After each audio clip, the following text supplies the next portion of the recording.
All right, folks, you're right. Today is Caroline Freeman's birthday. And you may be wondering about this. It's because we have a rock star luxury agent who's going to tell all, from Sotheby's to Compass to EXP Luxury Realty. Coming up next on Cliff's Notes, Janie Coffey from St. Augustine, Florida. Real estate agents, are you struggling with the day-to-day grind, dialing for dollars, putting in hours of floor time with little to show for it? Are you looking for tips, tricks, and tactics to accelerate your career as an agent that will have you closing more homes, working with more clients, and earning more money than ever before? Hi, my name's Cliff Freeman, and I've spent the past 2 decades of my real estate career running one of the top brokerages in DFW and personally coaching over 1,000 high-performing real estate professionals across North America. I created this podcast to share the strategies and tactics you need to explode your real estate business. I guarantee it. All right, real quick, we do have to say happy birthday to Caroline. Real quick, right? You better say happy birthday to your sister. Of course. Yeah. Happy birthday, Caroline. Happy birthday. We love you, Caroline. Travis, you know Caroline. You want to say happy birthday? I do. Happy birthday to Caroline. Thank you. Yes, I love indeed. that. Yes, indeed. We'll get you on K104, Caroline. Travis already said he would.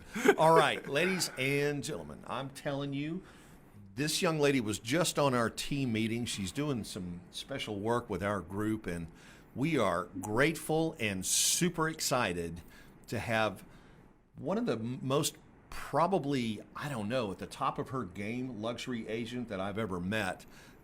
Travis, let's go ahead and bring Janie on from, look at the beautiful water behind Janie. Janie Coffey, welcome to Cliff's Notes. Yes. Thank you so much. I figured I need to highlight a little bit of what makes it so special over here in Florida.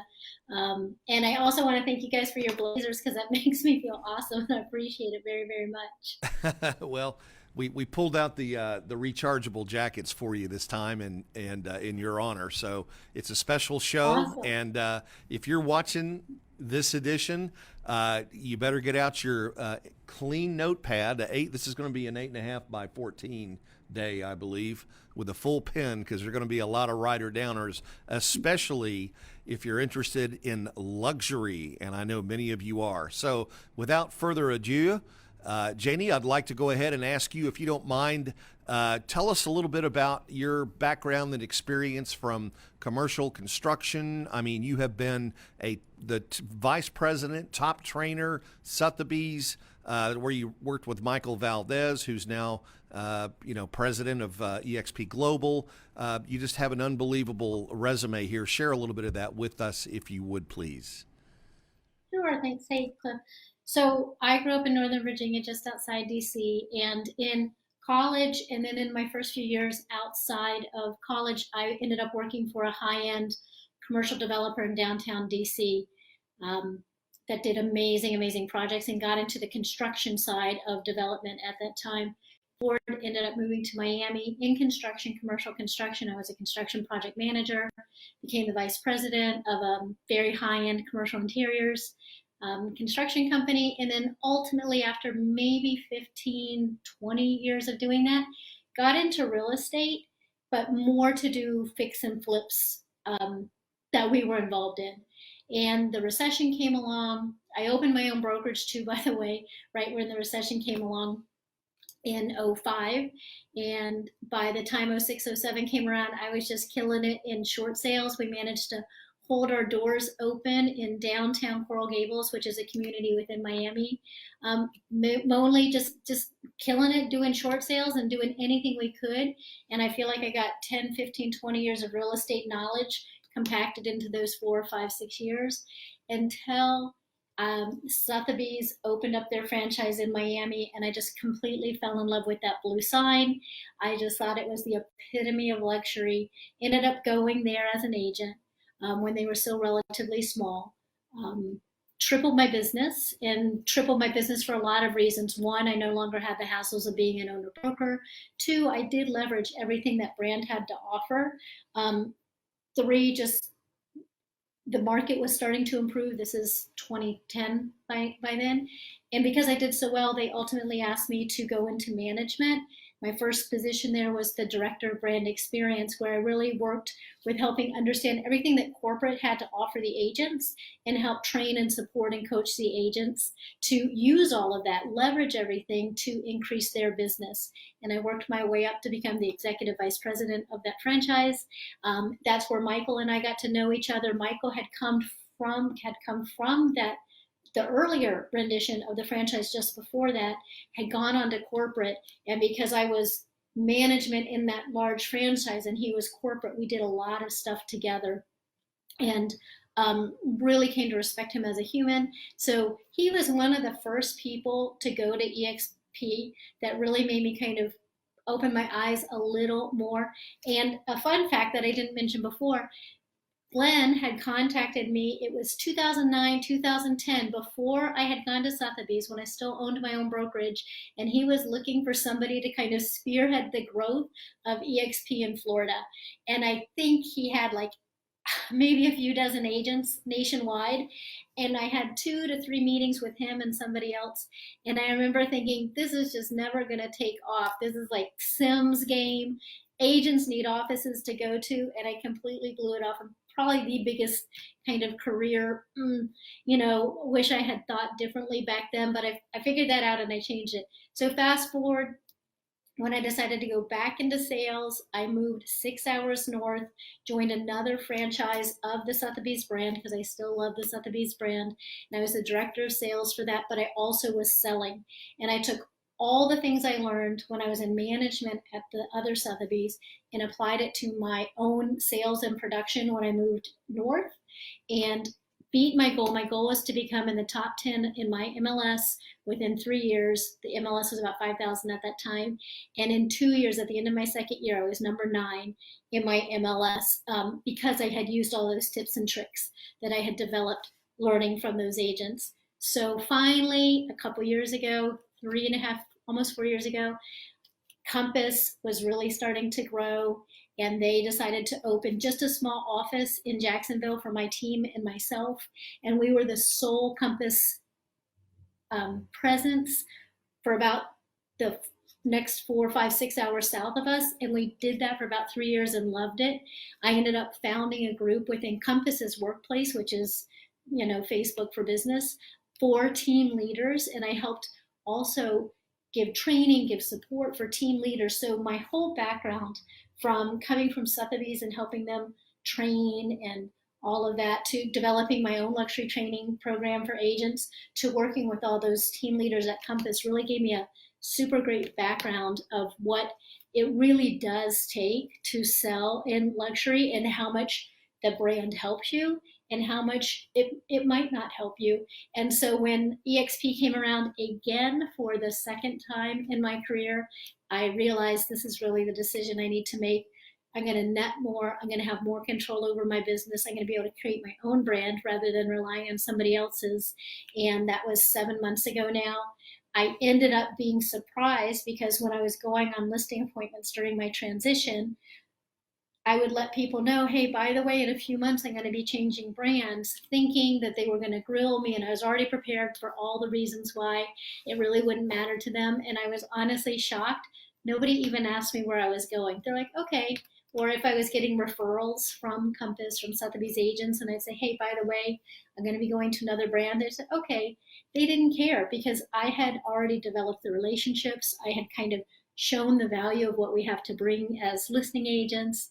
And I have realized that the model that existed 10, 15 years ago in real estate is basically the same model that existed in real estate for the last 75 years.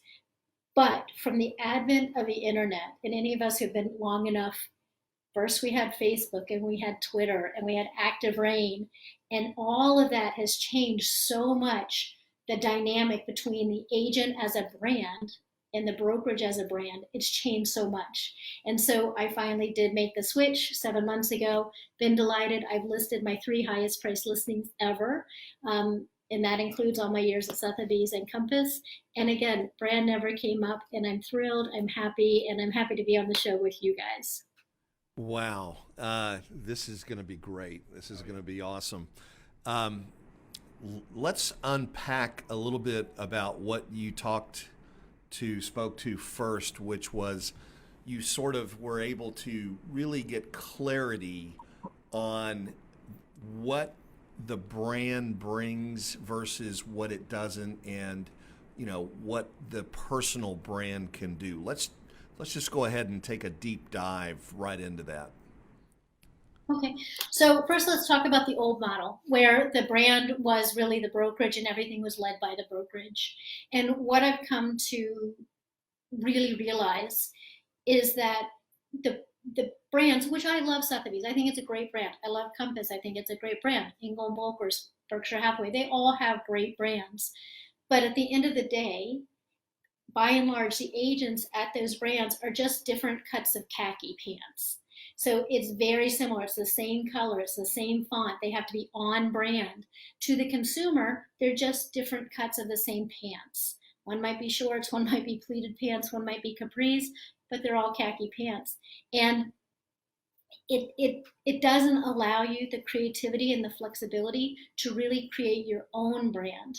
And that was a lot more important before the internet existed like it does today, before social media exists like it does today. We as agents have so much more power in our hands with the internet, with podcasts, with social media, with YouTube to create our own brands. It no longer is nearly as important as it used to be to have this big brand behind you. The brokerages don't want you to think that. I can promise you that. They want you to think that that's very, very important. But a powerful agent with their own brand and their own mindfully crafted brand experience that they want to bring to the consumer. And that's down to the materials they present and the aesthetic and the experience they provide, all come down to the agent or the team's brand. And we at EXP are lucky that we are on the platform of a brokerage. So we don't have the headaches of being a broker, meaning the compliance and the E&O and all of that, but we get to do all the fun stuff of actually creating the brand. So yes, it used to be very important. And two, yes, sometimes you do come in touch with a seller that wants to be with a premium brand. Sometimes they're going to get really hung up on that. We have people like that in our lives that are very label conscious. That's okay. But for the most part, what you have to offer as an agent with any brand, if you put it together correctly with the proper marketing, the proper listing distribution, the proper negotiation skills, the proper relationships with fellow luxury agents, that's really what matters rather than any particular name. It's really what the agent and the team have crafted and pulled together to provide that proper exposure and that proper positioning for a listing. Okay, so let's just compare apples and apples here. What's the value from a lead generation standpoint of a brand? In other words, how can you measure how much additional business you get because you're with a particular brand? I mean, the brands try to make it that that's all that it is. It's not about you. It's about all the TV we're running and all of that kind of stuff, right? But what's a good way to really understand what the ROI that you're paying for is, and do you think that people overpay for the value they get back in return from those big luxury brands? Yeah. So first of all, for the most part, you're not going to be getting leads given to you by any of those brands. And if you do, you're normally paying a referral to the brokerage, just like you pay a referral to anybody else. So the thought that you're being given business because you're with X, Y, and Z brand is probably not accurate. Again, you're going to pay that with any referral you get. Can you sometimes win a listing over another agent that's not with a premium brand if that other agent isn't as well prepared? Maybe. Meaning if you had an unprepared agent with a non-premium brand compared to a prepared agent and a premium brand, they're probably going to get it. But just as equally, if you come from whatever brand but you've created your own brand, again, with this is how I'm going to market your property. This is my marketing plan. This is what we're going to do. This is how we're going to expose you. The brand doesn't become nearly as important as what you're going to deliver and how you're going to deliver it. So the ROI, the other thing that a lot of people, especially if you come from a traditional real estate background, that they have no caps, you're paying that split, whatever that is, to your broker from January 1 to December 31st.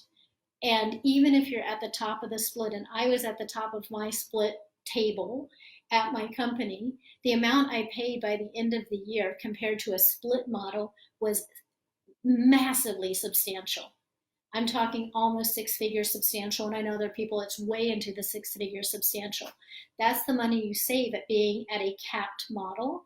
And when you can take that savings and put it back into your own business, rather continue to pay your brokerage who's paying for the office and paying for the non-performing agents and everything like that, or like you said, what's the ROI? If you're at a split model, you can also, a capped model, I mean, you can do several fewer transactions and still probably be ahead of the day at the end of the year as far as what is your taxable income. So it's all those different things.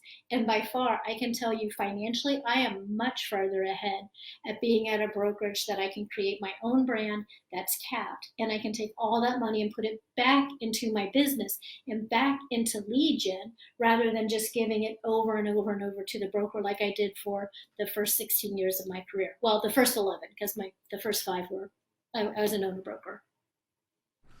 I'd like you to take a minute and sort of speak to the members of our audience who are fairly successful in the middle and average price points, but would like to maybe raise their price points up into that segment. Now, by definition, luxury, according to the Institute for Luxury Home Marketing, I believe you said earlier, is the top 10% in a particular market, right?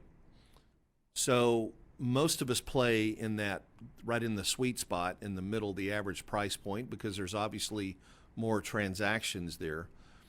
What are some of the myth understandings that agents who are playing in the sweet spot, what's the bad self-talk they're telling themselves, and why is it bad self-talk that keeps them out of accessing that top end of the market? Yeah, so there's a lot of things people kind of tell themselves, and it's often the excuse they tell themselves more than anything else about why they're not getting into higher price points, if that's what they want to do. And certainly going into higher price points and having a certain percentage of higher priced deals on your annual ledger of deals is the easiest way to raise your average price point. As you raise your average price point, you can do the same number of deals per year, maybe even fewer deals per year, and have more at the end of the year in your pocket. So the things that people tell themselves all the time, and I hear it over and over in the background that I had when I was at those other 2 brands, especially when I was in management and or recruiting, they would say, well, my sphere isn't rich. And they think that the only way to do business with higher end properties is to do that from your sphere. Well, as I said, I came to a brand new market 6 years ago. I didn't know a soul. I didn't know anything. I didn't even know how to pronounce the areas that I was working on. And within 2 years was in the top 10 in my market. You get to craft your sphere when you have a dedicated plan and an action plan that you follow to build your business. So where your sphere is now has nothing to do with the business that you're able to do. Then they also think, I don't come from that socioeconomic background. Either I wasn't raised that way, or my spouse isn't like that, or I didn't go to the right university, I didn't have the right shoes or car. And people kind of have these as reasons, as if those things are tangible things about their being. And that's also just a complete nonsense. If you dress professionally, you're clean, you're put together, that's what people want. They're not looking and judging on the base of the buckle on your shoe or on your belt or what kind of purse you have. They're not judging you if you have this kind of car or that kind of car. They're looking for educated people in the market. They're looking for confident people. They're looking for people who are going to, if you're talking about listings, who are going to do a very targeted marketing campaign for their listing specifically. They're not looking at all those things. They're not asking, hey, where did you grow up? Or where did you go to college? Or it's things that people tell themselves about why they're not successful or why they're not able to get into luxury rather than being the reality. And I can tell you some of the most successful people I know in luxury have come from the roughest backgrounds, have come from the roughest personal adult situations. Really tough situations, and have created their own career. And we all have that ability. Like I say, we all have what we need, which is a real estate license. Once you have the real estate license, you can create whatever career you want out of it. And all those other things are just excuses that we like to tell ourselves to be more comfortable for not getting into the higher price points if that's something we aspire to do. Can you access, obviously there's a slightly different skill set that you have to learn. And Yes. also the tools, the marketing tools are different. A lot of luxury is marketed all over the world. Is it possible to get access to those tools and that type of training without going to the Ivy League, luxury brands? Is it possible? 100%. 100%. And even when I went to Compass didn't have a lot of that premium listing distribution that I was used to at Sotheby's. So I had to find other ways to get that even when I was at Compass. So that saved me when I went to EXP. I realized, hey, I don't have to be with a Berkshire or a Sotheby's that provide that. There's lots of other ways, other methods to get the same high-end luxury listing distribution on the Wall Street Journal, Forbes, Barron's, things like that. That's accessible to all of us. We don't have to be with any brand to do that. And it's accessible in a way that's not ridiculously expensive. The other thing you do want to do is really hone your skill for marketing luxury listings, kind of understanding who's the most likely buyer profile, how are you going to get in front of them. Again, networking with other luxury agents in those likely feeder markets where they might be coming from. And the other big difference when you're listing luxury versus selling, let's say, bread and butter price points or average price points, especially in this market, but any market, it takes a lot more marketing also just to kind of incubate and keep the seller engaged and happy and feeling confident that you're doing everything you need to do to sell the property. Because if you're not doing those things, if you're not marketing, if you're not out there engaging and promoting the property, if you do need to have a price improvement or a listing extension or negotiate an offer that's come in maybe not as high as they want, if they haven't been convinced that you're doing everything possible, they're basically going to say you're not marketing it enough and it's not the market, it's you. So that doesn't exist so much in average price point markets, but as you go into the higher price point, you need to do those things, Cliff, and it's absolutely available. It doesn't break the bank. You just have to have a plan and you have to have the resources. And it's not something that you can just spring up with. You need to kind of have, as you educate yourself in the luxury market, you need to also kind of be prepared. How am I going to market my luxury listings? Are there any print medium I would want to put them in? What are the online listing distribution portals I would want them in? What kind of media do I want between photos and videos and lifestyle videos and maybe 3D videos and twilight shots, like real twilight shots, not the cartoony looking twilight shots, but just figuring out all of that so you're prepared when you go on a listing presentation to say what you're going to do, and be prepared to actually carry through, of course, with it. But it's available to everybody, not just the premium brands. Okay. So you've coached probably coached and trained hundreds of luxury agents. I'm sure you've seen some exceed at high levels, and you've probably seen some that didn't make it past the first cut. Why do agents fail? What's your experience and your observation in terms of why agents fail to make it in luxury? In luxury specifically? Yeah. If they've come from an average price point background, the biggest thing is you're not used to really spending so much time incubating that seller. And what I mean by that is where they fail is if it's not this current crazy market aside, luxury listings do take longer to sell than the average listing. They might take 6 months, they might take a year, some take 2+ years. And where agents fail is they fail to treat this differently than a bread and butter or an average listing. And what I mean by that, they fail to communicate with the seller what they're doing. Even if they're doing a lot, and a lot of times they are doing a lot to market the listing, they fail to communicate consistently with the seller, even if they're not getting calls, even if they're not getting offers. They get scared and they don't communicate with the seller at all. They're quiet. And then the seller thinks they're not doing anything. The seller feels neglected and forgotten. And then they start to get angry at the agent. And it might be the agent's doing an amazing job and it's totally the market and the price that they've come onto the market with. So not communicating is number one. Number two is not being able to have the hard conversations. And what I mean by that is when you are a luxury listing agent, you are just like a physician or an attorney. And what I mean is they're going to tell you what you need to know. Maybe, hopefully they have a good bedside manner about them, but they're going to tell you what you need to know to get your property sold rather than what you want to hear. Maybe that's about the presentation of the property. Maybe it's really about price. Maybe it's about some difficult negotiations that are going on. It takes a higher level agent or a more confident or more skilled agent to have those to have the conversations at all, because I know lots of agents will just be shrinking violets and not have the conversation. So the second one is being willing to have those tough conversations. Right, right. And then also being a little bit like a duck and letting it slide off our back if it gets tough. Like it is a little bit harder sometimes. And being willing to be that strong warrior for your clients and not let it beat you down too much. Those are probably the three main things I would say can derail people's luxury exposure, and not being willing to spend the money to market the listing. Okay. That's another thing. And I've heard you say before that some of the best advice that you ever got along the way was to not be attached to the outcome. Why is that important?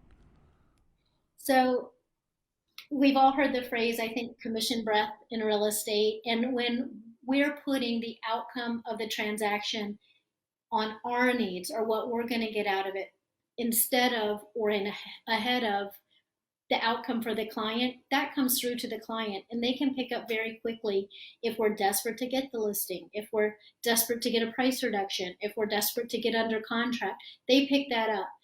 The more you can detach from the outcome and be just a true advisor. An attorney is a true advisor. A physician is a true advisor to their patient or their client about what's the best for them. They're not getting paid any differently. They're wanting the best for them, I guess, unless you're on a contingency as an attorney.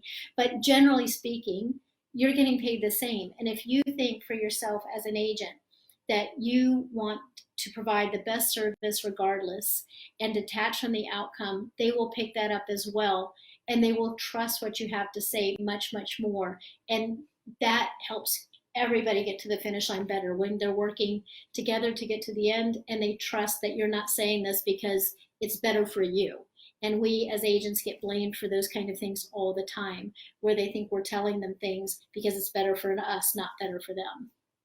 You know, it's funny, as I'm listening to you, everything you've described here is something that an agent can control, sort of that internal locus of control, right? We talk about, and it has really nothing to do, it's your success or failure, I guess is what I'm trying to say. It seems to be a mutually exclusive from the brand that you've chosen. In other words, you're not going to be successful at one brand and fail at another. You're going to succeed or fail regardless of the brand you pick, as long as you are working on yourself and not playing victim, right? And you're actually being resourceful. And how important is it to have a good mentor or a good coach when you're trying to get in? Well, I think that's invaluable. I think it's invaluable. It helps give you the confidence faster. B, you have somebody when you get into, say, tougher negotiations, a little bit more tricky negotiations, to have somebody that you can turn to, that we become problem solvers, we become deal makers.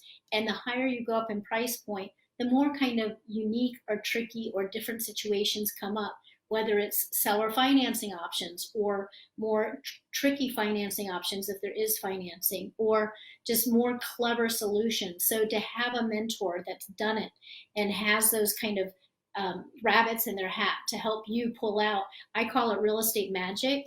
And real estate magic is when you have enough experience in the business that you can kind of pull all those tools out of your tool belt to get the parties together and get to the closing table. And so certainly having a mentor and a coach is very important. Having somebody also hold yourself accountable, because it's always very easy, when you're trying to get more fit or you're trying to invest more, it's easy to slip back into what you're comfortable with rather than pushing the boundaries. So as you grow in your luxury business, it's easy to become discouraged if you don't get a few listings or if things don't go well, to fall back to your normal price point. Whereas if you have a coach or a mentor helping remind you why you're doing what you're doing and why you're trying to increase your average price point, that's a win-win for everybody. It's a win for your mental health. It's a win for your family and your team members. So I would say it's incredible. It's hard to do these things when you're completely by yourself. That's why athletes have coaches. That's why most entrepreneurs have a host of coaches, because they need people to help hold them accountable and walk with them through the harder times, or at least show them the way to walk through the harder times. Let's talk a little bit about, I want to shift gears and talk about culture for a moment. And the culture, the spirit of collaboration at EXP versus the culture at other offices. My experience at a big box franchise was that the top agents, although they were carted around on stage, they were somewhat reluctant to show all their cards. And really, you're filling a market center with 400 agents, 380 of whom are just trying to get by, and maybe 20 or 40 that are really producing, and they get burned out and they move their offices out of the market center so they don't get bugged and stuff like that. How have you noticed the culture since you've been at EXP for 7 months? How is it different than the culture at some of the other firms that you've been? Well, of course, we all win when we all win at EXP because of the model that Glenn created, which is just so amazing. So it's a lot more collaborative.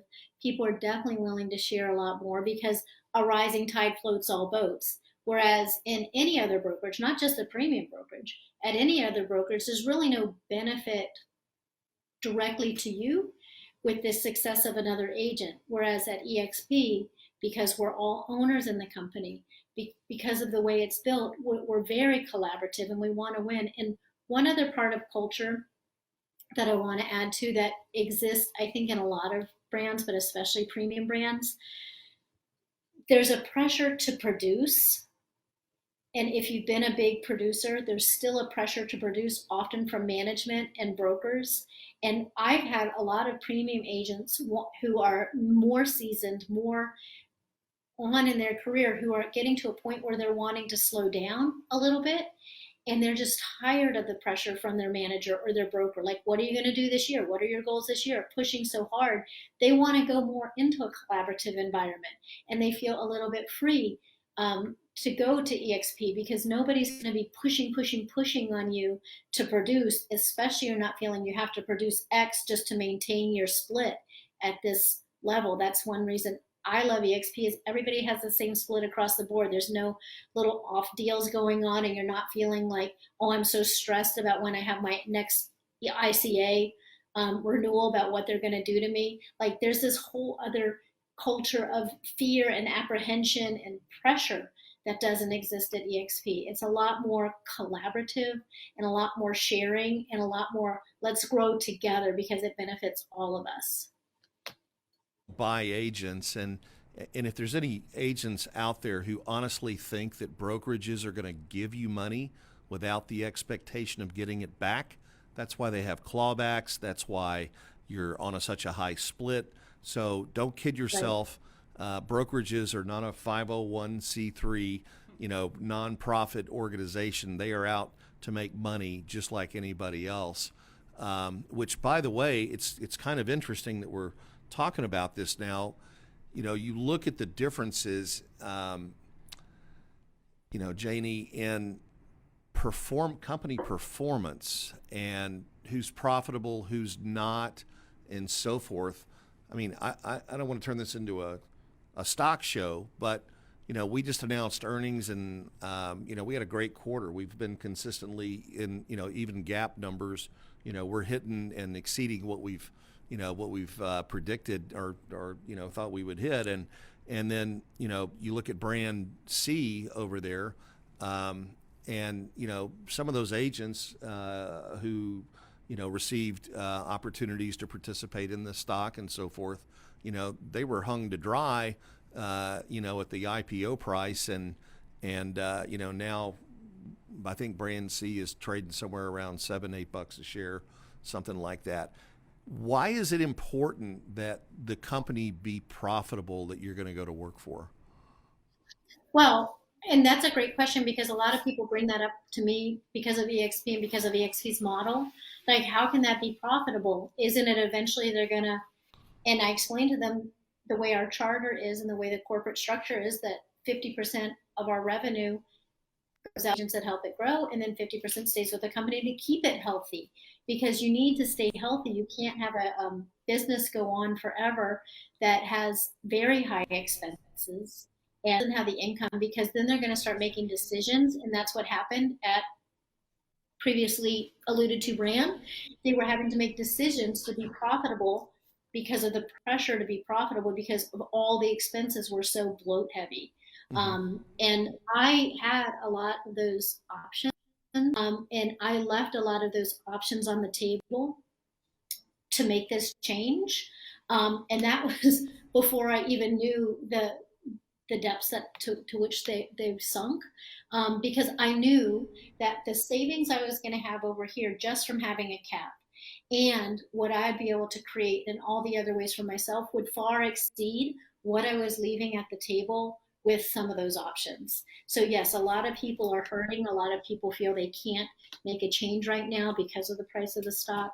And having just a healthy company that you're not worried about them making decisions because of the health becomes really, really, or lack thereof, I think becomes very, very important, because you don't want to be worried about that in the back of your head. Yeah, and having somebody that comes out of Wall Street start a real estate company, we've seen that.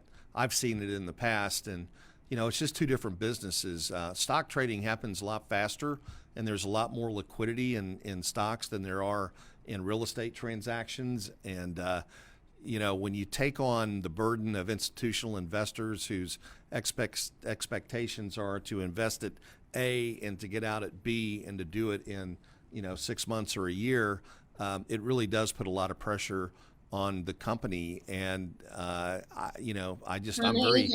very grateful. Yes, and the person who's down in the trenches doing the heavy lifting, I'm very grateful that Glenn Sanford, I don't think he gets enough credit for how brilliantly, I mean, he financed this before SPACs and everything, but he did it through a reverse merger, basically bootstrapping the company up. And, we've survived with no debt, the whole time. And so every time I look at our balance sheet, I'm like, wow, this is just really incredible compared, to the rest of the world. I am a stock guy. I worked on Wall Street for a little bit. So I kind of look at these things, but, I think it's a real strong consideration that, you've got to have confidence in the leadership of the company, that they are real estate people and not stock people, because there's a whole different outcome they're looking for. And Glenn is in this long term with the rest of us, and so he gets to make decisions that Wall Street may not like all the time, but long term they're going to be in the best interest of the company. And so I get real excited about that. Let's talk for a little bit about the luxury brand and how it's really starting to take its own at EXP. Janie, we've had some really prominent names in luxury make the jump over here to EXP. What's your prediction on EXP luxury here in the next couple of years? I think it's going to be completely transformed. Up until a few years ago, there were luxury agents at EXP 100%, but I think they were doing luxury on their own, creating their own, either from where they came from, but there wasn't a whole lot of backing from the company because they had other things going on. And until those agents, kind of the frontier agents, started to go to EXP and people realized, oh my gosh, they went and their business didn't decline at all. They didn't die. And Michael Valdez going over from Sotheby's, because Michael was a huge growth agent for Sotheby's International Realty internationally. And then as agents are going and their businesses not only are not dying, but they're thriving, they're kind of making it possible for the other luxury agents to see, oh, I can really go there and I can go to a company that doesn't have a cap. I mean, that does have a cap. And I can go to a company that allows me to create my own brand and it isn't always on my back about production and have all these rules and restrictions on me, and allows me to create what I want to create. More and more people who are currently in those premium brands are seeing more and more of those agents come over to EXP and thrive, that they're starting to come more and more and more. So it is growing significantly. EXP in general is growing significantly, but I think the percentage that are coming from premium brands is growing even faster than the company is itself. And EXP Corporate has now also understood the need for developing more and more resources for the luxury agents. So they are taking that very seriously. And right now they're working on that. They're working on creating a luxury program. And what does that mean between all the aspects that go into that, from potentially luxury listing distribution or training or potentially a slightly different logo. I don't know. I'm not part of that, but it is going on. And that's only going to take us even further. But for sure, it's become okay for agents from premium brands to come to EXP because they realize their business is not only not going to be set back by doing that, the money that they save and that they're able to put into their business is helping them propel. And that means more and more are coming as they see their friends going and putting more of their money in their pocket and into their business than giving it to the broker like they used to. Wow, but it's super exciting to be here and watch this. I've been with the company 5 years now. C3's been here about 4. Yeah. And we've seen a lot of great things happen. This is an area that we've sort of just really been looking forward to see take off, and it's catching fire now, especially with big names like you coming over, and we're just so grateful. And you are such a perfect fit core value wise for EXP with your willingness to share and collaborate. We've got some great things that C3 that we're going to be working on with Janie, and in fact, she'll be in Dallas, hopefully in May for a live event that we want to do, and we're here really just wanting to help agents self-actualize, get better, hit those goals that you want to do. If you want to get into luxury, this is the place to do it. And Janie, if anybody in our audience wanted to reach out to you, connect with you, learn a little bit more about what we're doing, what's the best way for someone to reach you?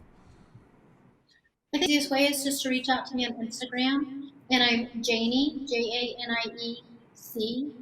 the letter C, Janie C for Janie Coffey, and just direct message me on Instagram. That's the fastest, easiest way to reach out. I'm just passionate about letting every agent know that raising their average price point is accessible to everybody. And you might have 25% of your business in luxury. You might decide you want 50%. You might decide you want 75%. But it really honestly doesn't matter the brokerage brand you're with. What matters is the brand you create around yourself, the education you create for yourself, the experience and the marketing that you provide your listing sellers. And raising your average price point is the easiest and fastest way to have more money in your pocket. So I'm super thankful to be on this call with you. I think we're going to see a huge, huge development of luxury business at EXP, both from luxury premium agents coming over to EXP, and then EXP supporting luxury from within, just like we're doing with some of your folks, and really getting out there and running head to head with anybody from any premium when they're on listing appointments. It's completely accessible, completely possible, and much, much, much more profitable. Yes, definitely, for sure. Well, Janie, thanks again for being here. We look forward to connecting with you with our team, and then we'll get this this event we're planning for, hopefully for May coming up, and get the word out about that. But thank you for being on the show. Sweet Three, was there anything you wanted before we let Janie go? Was there anything you wanted to run by or? Yeah, ask? I mean, we're towards the end, but I just appreciate, everything that you're going to be doing for our group, and we're excited that you're here at EXP now, and just very thankful. So thanks again. Absolutely. Yeah. Very generous of you. We appreciate your time, Janie. All right. Thanks. So Thanks for your blazers. you got it. All right. So we're gonna be, and I'll be down in St. Augustine. I got to get down there. It's not far from Orlando, and there's a little golf course down there that's pretty nice too. Right, we've got EXP shareholders coming Shareholders up in June. is coming up. Yep, TPC. so might have to make a trip. Yeah. there might- beforehand, You just might yeah. have to do that. Yeah. You never know. Hey, Get little the sticks birthday out. set, little Father's Day birthday. Ah, yes, indeed. Yes, indeed. That was the tips, tricks, and tactics, Yep. guys, that luxury, if that's what you're into, reach out to us. We'd love to serve you and help you get more information. Janie's got a coaching program that she's going to be rolling out, and I think it's going to be something you'll definitely want to take a look at. So stay in touch with us about this. We're super excited. We've got another show next week, and then we're going to be in Cabo, right? So we'll see you guys next week. Happy birthday, Caroline. We love you. And we'll see you on Cliff's Notes. All right, folks, tune in to Cliff's Notes every Thursday at 1 o'clock Central for the tips, tricks, and tactics to explode your business. I guarantee it.